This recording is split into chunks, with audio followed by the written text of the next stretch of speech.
Hi everyone, this is Febz Abraham and I'm originally from Kerala and right now taking class from Salala. I have 8 years of teaching experience and also I'm an IDP certified IELTS trainer. So in view of the classes that I'm providing in my academy, Febz Academy, I would like to give you a demo session on how I will be taking classes. Okay, so we will do one reading session today and we will be seeing how we are solving the true or false questions.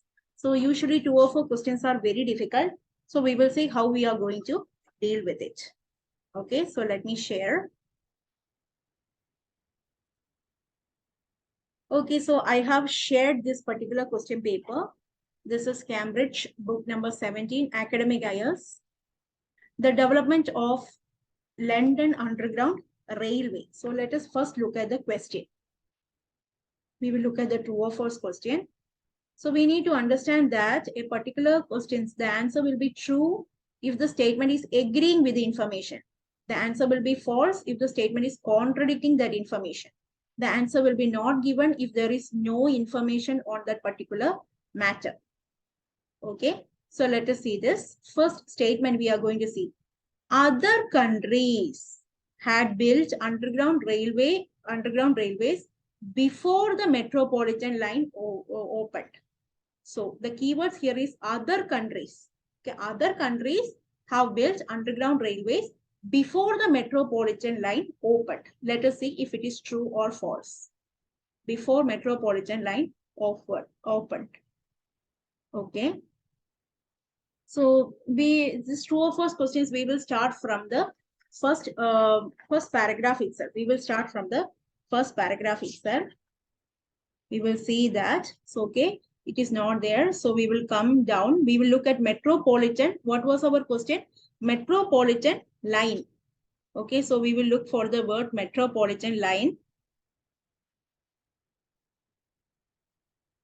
Metropolitan line. Okay, so we saw here the metropolitan line.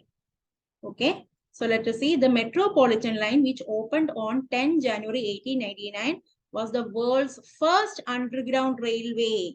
So what is said here? It is the world's first underground railway. So the question here is other countries built before the metropolitan line opened is false. Why? Because metropolitan line was first built only at that time, not before. So the answer is false. F-A-L-S-E. Okay. Now let us look at the next question. More people than predicted traveled on the metropolitan line on the first day. So on the first day, more people than expected traveled. So let us look that. Anyway, it will be in the order. So it will be after this line. On the first day, okay, first day, almost 40 passengers were carried between Paddington and Farringdon. Okay, so here nothing is said about expectation, right? They are telling almost 40,000 passengers. So nothing is said about expectations, how much was expected or predicted. So we can say that information is incomplete. So we can say that the answer is not given. Now the next one. The use of ventilation shafts failed to prevent pollution in the tunnels. The use of ventilation shafts failed to prevent pollution. Okay, let us see. The use of ventilation shafts failed. So we have to look for the word ventilation shafts. It will be after this. So we can see here the word ventilation shafts. Let us see this. However, smoke and fumes remained a problem even though ventilation shafts were added to the tunnels. So from this sentence, we understand that even though ventilation shafts were there, pollution remained. Smoke and fumes remained a problem.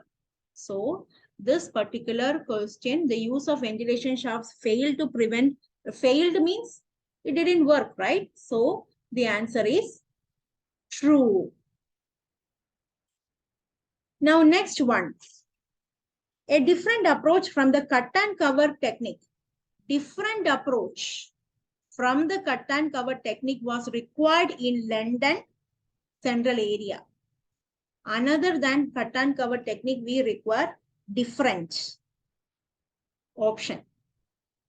Okay, so let us look behind this, after this. So cut and cover is here. So let us read this sentence.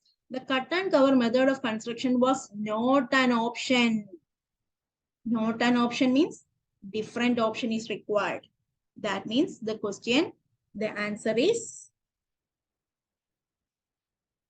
true. Now, the windows on City and South London trains were at the eye level. Eye level means like this, eye level, the windows. Okay, so let us leave City and South Railway. Okay, so about windows is here, narrow and tiny windows. Narrow and tiny windows just below the roof. Just below the roof means it is not eye level.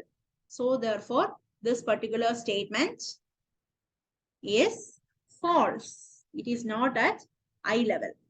So it is false. Now, City and South Railway was a financial success. That means financial success means it should be profitable.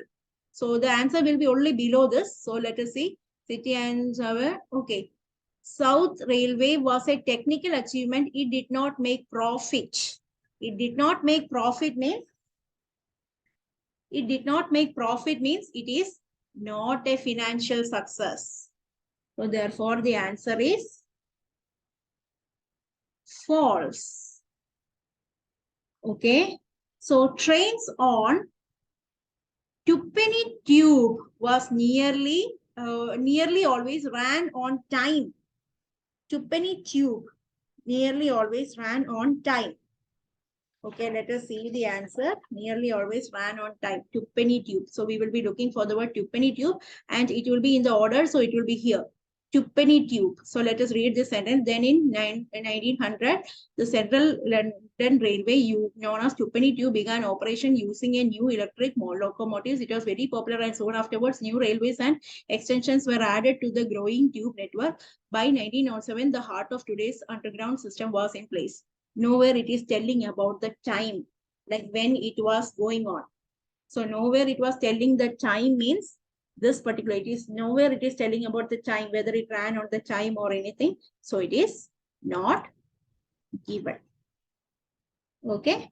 So I hope you understood how we are answering this. Okay, so I hope you understood how we are answering this. This is how we will be having our IELTS training. Very detailed, very detailed way we will be discussing. Okay. Okay, then now it was demo. That's why I went little fast because I wanted to cover one set of the questions. So I hope you understood. And if you are interested, please contact me for more details.